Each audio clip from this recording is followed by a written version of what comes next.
Sometimes quantity is something's quality, and that is exactly how I feel about the new Game Master's Guide for Tales of the Valiant by Kobold Press, a book that I was planning on skipping on my channel completely because of my love-hate relationship with Game Master's Guides. But it is now quickly becoming my absolute favorite book in the Tales of the Valiant trilogy of books because of its sheer amount of actual usable stuff for any Game Master.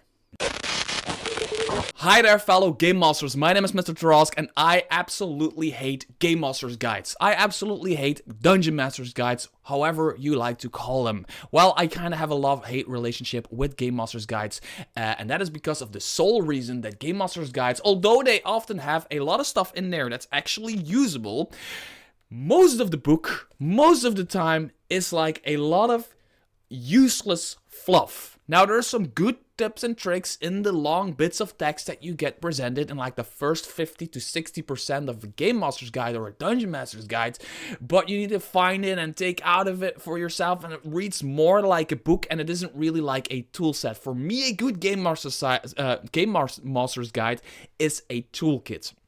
It needs to be filled to the brim with actual, grabbable, usable stuff. Encounter tables for different areas, illnesses, sicknesses, traps, NPCs, how to create monsters, optional rules on underwater combat, optional rules on aerial combat, deeper rules on Doom mechanics. All that stuff needs to be in a Game Master's Guide. And this Kobold Press really nailed it with this one. I was not planning on reviewing this. I was actually not planning on covering this on my channel at all. I was actually planning on completely ignoring it when it was announced and completely ignoring it when it hit my doorstep because I have such a love-hate relationship with these kinds of books. I started reading it. I just sat down with it for a long periods of time, and its sheer amount of usable stuff is just insane. So for me, Kobold Press fixed the Game Master's Guide. And what I want to do in this video is basically take a look at the PDF and show you a few things in this book that I really like. But that comes with two really big disclaimers. The first one, there's a lot more. So there's probably more videos coming on the Game Master's Guide. If you want more videos on the Game Master's Guide, hit the thumbs up under this video. Very important that you do it under this video because then I know you like the Game Master's Guide content. Put in the comments what you want to know, what you want me to talk about when it comes to this book. And the second disclaimer is it's not because I talk about it that it's in this book and that I like it, that it is not in other Game Master's Guides. I want to review this as its own separate thing, just the way Kobold Press handles the Game Master's Guides. I mean, random encounter tables aren't a new thing, I just think Kobold Press does them really well. And speaking about random encounter tables per location, I want to talk about random encounter tables per location. This is pretty far back in book page 248 out of 307 already, but I want to talk about this first because I think it's really cool. Now, Appendix A and random encounter tables per location. This appendix includes random encounter tables ready for you to use in your game. Use it your table. Simply find the type of environment that best matches you want the random encounter to occur at. So we all know this system. We all know what this is for. Your players are in an Arctic environment. Sure. Give them a random encounter for tier 1, or give them a random encounter for tier 2, give them a random encounter for tier 3 or tier 4. Are they in the Badlands? Same thing. Are they in the on the coastlands or whatever? Same freaking deal, right? Are they in the desert? Same thing. Now, what I think is cool about this is I know a lot of random encounter tables in a lot of books. I have behind me a lot of books. I have on my PC even more books, and stacked behind my computer, behind the webcam, there's a mountain of books with random encounter tables. Why I like this in particular, and Kobold Press again is not the first one who not the first ones who do this. And they're also not the first ones who do this well, but most of the time when I have random encounter tables, they are in books that almost only have random encounter tables or monsters in them, and it's not like part of a bigger thing. Here it's part of a bigger thing. So what I want to do as an example, I don't want to give a particular example, I don't know of a particular example, but I just think these encounters are just that tiny bit more than just a summary of a few creatures that you can encounter in a, let's for example take a desert. Desert life is well adapted to the terrain's harsh, dry conditions, where food and water are exceedingly scarce. These spaces demand resilience and ingenuity to survive, right? So they don't just say like, okay, you roll a 5, there's 8 hungry jackals. That's not what they say. They say, as the party beds down for the night, a pack of 8 hungry jackals assails their camps. Rather than attack the PCs, however, the jackals are more interested in whatever the PCs are cooking, or any rations or other food in their bags. The creatures will tear apart bags to get the food, or else run off with them to dig through in safety. So that is a random encounter in this Game Master's Guide. It is not just a... Okay, in bold letters, you get like the monster you need to use for this, right? But that's not all. You can just use the monster if you want the monster, but you can also use the actual encounters. These are all like micro encounters, right? So, for example, 3 lions stalk the party, waiting for a good chance to pounce. If the PCs put up a fight, the lions retreat when they realize they're outmatched, content to find easier prey. So every encounter comes with like a little story. I read like this one encounter where it was in a swamp, if I'm not mistaken. Yes, there was in a swamp encounter where, for example, they see a few like lizard folk or something. They see lizard folk running or like walking really quickly through the swamp with like an egg, right? And the party sees them and they see the party, and right when there's like this tension of, do we need to attack them? Do we want that egg? This swamp black dragon rises from the swamp and starts attacking the lizard folk, right? So the lizard folk stole from the black dragon. The black dragon then decides to attack those lizard folk, and it's up to the party to see what they do with that, right? Maybe the lizard folk are like, if you save our lives, you get the egg, and then the party starts attacking the black dragon, or they might start helping the black dragon because they want the favor of the black dragon. Whatever happens, it is a encounter. It doesn't say, oh, they're tier 2, here's a young black dragon and 4 lizard folk, right? No, it's 4 lizard folk running away with an egg they stole from a freaking black dragon. That is the encounter. And that is why I really like this section. The way they created it, it's nothing new, but the way they're doing it is just insanely cool. And I don't know, there's some really... A dwarf gladiator has recently escaped from an underground arena where they and other humanoids fight successions of bizarre monsters with no hope of release from their service. The gladiator believes the PCs intend to retrieve them on behalf of an arena's owner.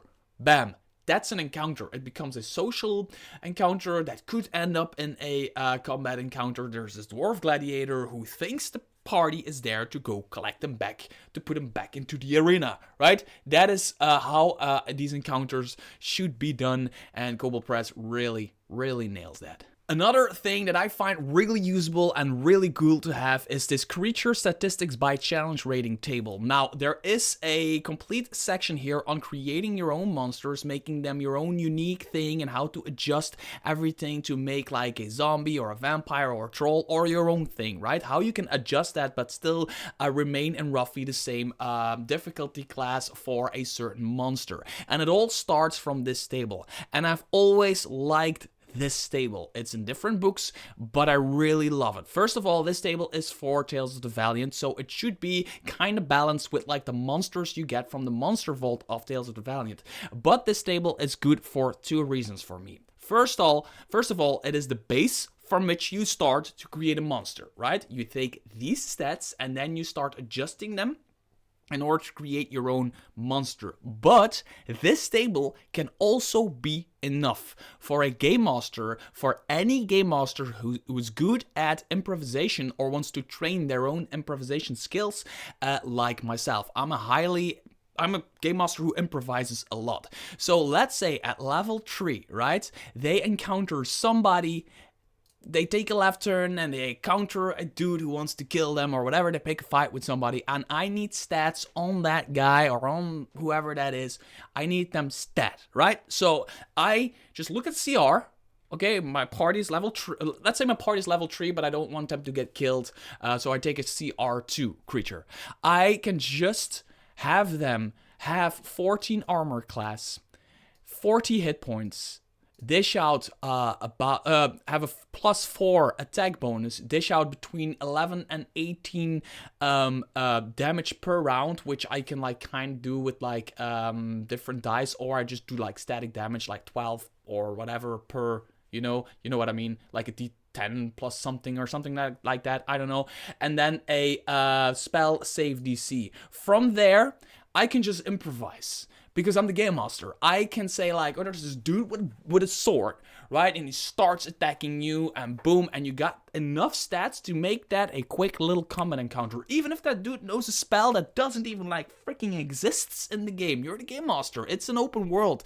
You can be like, this dude has like a black, I'm just making this up on the fly, a black flame coming out of their hand, and this necrotic energy comes at you, and you need to roll a Constitution saving throw from the top of my head, and I know from this table that it is a 14 spell save DC, Constitution save. They don't make it, okay, it gives you like, I don't know, it does 8 damage or whatever, what it was too. It's between it's between 19 and 25. I was looking at the wrong line here, but you know what I mean. I know enough for a quick little combat encounter. Not every monster, especially if you play Theater of the Mind and you play like very like storytelling heavy games, you don't need every monster to have like this full fleshed out stat block with like different abilities and exceptions and vulnerabilities and immunities and all that stuff. You don't need that all the time. Sometimes you just want a bar brawl, right? And you just want like one half orc who's chance rated 5 to beat shit out of your characters. Boom, here's your half orc who beats the shit out of your characters. And maybe that half orc knows like one spell. I don't know. They know how to disappear into thin air, and only people who do a wisdom saving throw see him, right? That's you don't need to have like the right spell from the book in order to be able to do that. You can just say as a game master, this guy disappears, make a wisdom saving throw. Everybody makes a wisdom saving throw from this spell, which is at level 5, chance rated 5 is 15. Okay, everybody who makes it knows the guy is right there. Everybody who doesn't make it doesn't have a clue where the guy is. If you then want to create monsters that are more in-depth, there is this entire section, pretty easy to understand. For example, there is this hit points adjustments negative. You could, for example, have a -5%. You can take this roughly. You don't need to take a calculator or whatever for that kind of stuff. Do it roughly, right? 5% adjustment, negative adjustment in hit points. You could do that for everyone when the creature's armor class is above the maximum average for its CR. So, quickly as an example, you could have a challenge rated 5 creature who has a AC, an armor class of 14, 15, or 16. If you want like this really tanky monster, you want that monster to be tanky, you give them 17 armor class instead of 16. The max is 16, but you can give them 17. But then you need like a 5% deduction from their hit points, which is 5, and then again 1/5, 5 is 9, is 111 hit points instead of 120, if my calculations are correct right there. If my calculations are correct, you're going to see some serious shit. So they have this example for like a lot of stuff, like an animated armor, for example. You give them higher CR, but lower hit points. You could also go like 40% lower, limited magic immunity or similar trait that makes the creature immune to spells or magical effects like a Rakshasa. And then they give like all kinds of like explanation to what those things are they talk about here, right? So another thing they do really well here is they give like creature type features. So for example, you have your base thingy, level 5 creature, you know your base stats, but you want that creature to be a, I don't know, you want that creature to be a wormling. I don't know, a wormling has the following traits. You give that creature the pounce trait, because that says so right here if it's a wormling. If it is a adult true dragon, or an elemental, or a fae, or a fiend, or a demon, or whatever else, a freaking ooze, a monstrosity, undead, all of that is in here, and you can give all of these things to that creature you got from that base list. But don't forget that base list, that base table, could be enough for a quick little dirty encounter. Creating memorable NPCs has always been a question I get a lot from players, like how do I do it? And there's a lot of like stuff that just comes really natural to me. For example, naming NPCs. I don't know why, but I do that on the fly. I have a little trick I use for that. I've been using for that for like ages. I will give you that trick now. Most of the time, I just like remember one male and one female name from the list of writers of the book that I'm using at my table. I don't use like Wolfgang Bauer or anything because most people know that name. But I just like take a name that is in here, one male, one female, and I remember that. And I have an NPC at ready. Always. Now, if people surprise me or whatever, I'm just pretty good at doing that. But for people who are kind of new to that, it can be a really, really difficult part of the game. I completely 100% understand that. And that's why there's an advanced social section in this freaking masterpiece of a Game Master's Guide. I don't know why. The more I talk about it, the more I'm getting like super enthusiastic about it. So they talk about like different kinds of NPCs that are in the game, but then you have the different kinds of NPCs. And again, Kobold Press does what Kobold Press does. Random rolling tables, or like tables you pick and choose from. You got allies, you got antagonists, you got villainous schemes, you got backgrounds NPCs, you got quest givers, you got a name table, fantasy name table. Then you also have like a few NPC blocks, just to give you like an idea of what an NPC could look like, features of an NPC, profession of an NPC. This is like how you can completely roll a random NPC, which I'm going to do in another video, just like randomly rolling stuff because you guys like those videos. But I really like that that we have this again, and the way they do it. Again, it's not like, oh, you got 20 allies, NPCs, you have a playful fae. No, you have a playful fae. Why are they a playful fae? They can be a handful, but it's impossible to deny their charm. This is something new as a Game Master. If you're not good at improvisation, take those little sentences you get, grab onto them, and play that as well as you can. Because all you need for a memorable NPC is one distinct feature. One distinct feature. Maybe they are super charming, or they are always talking back at you. Just like one little thing about them, one like really distinct thing about them. That is what makes them memorable. Don't over engineer NPCs. That's a tip from me to you. Do not over engineer an NPC. Create an NPC with a name and a memorable feature, and then have the characters build upon that, and then you build upon that, and then that NPC comes to life through the game, through playing the game. Don't write like novels about an NPC before you even drop them in your game, because they might as well be killed next session. Who knows? You never know, right? There could be a confused travelers. There's something odd about this one. Their confusion doesn't seem natural. Use that. There's a traveler, they're confused, they don't really know where they're going, they want to go to the city, but they're actually moving in the wrong direction, and the party needs to put them in the right direction. But then they find out by touching him, by putting him in the right direction, they kind of find out that there's this magical thing. He's magically confused. Why is that? Maybe there's a beholder who confused him. Bam, and you got yourself like a side quest, right? That is what NPCs and allies or whatever are for. Antagonists, just the same thing. Villainous schemes, just the same thing. It's just a little thing that, whoop, I pressed my spacebar or pressed an arrow key. I don't know, quest giver? Oh, yeah, arrow keys work. I didn't know that also worked in like a browser. I'm using a browser to look at this. And then you have, of course, names, fantasy names, masculine name, feminine name, surname, all of that kind of stuff.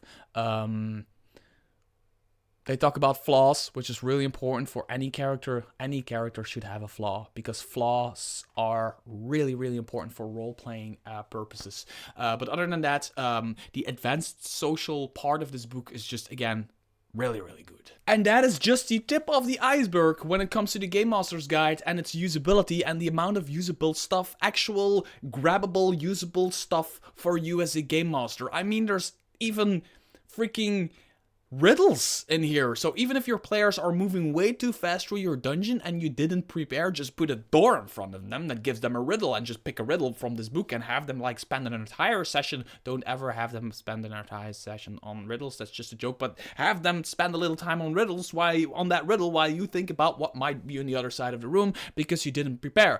Even that stuff is in here.